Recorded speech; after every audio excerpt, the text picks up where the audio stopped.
Olá pessoal, hoje eu vou mostrar para vocês como eu vou montar a minha árvore, mini árvore, para colocar no meu hall de entrada.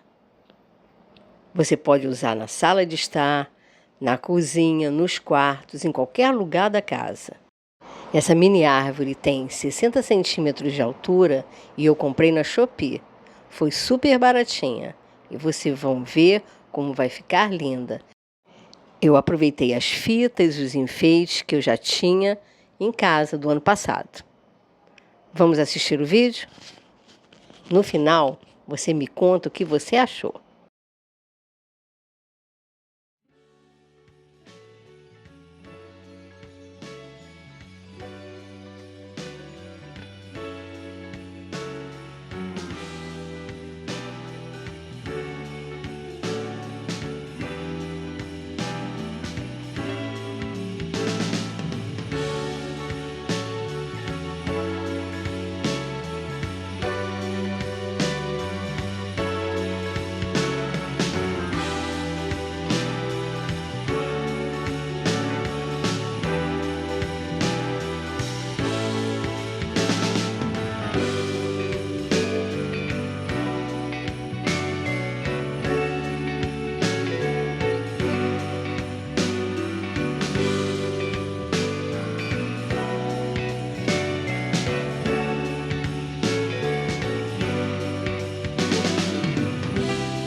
E assim ficou a decoração da minha mini árvore.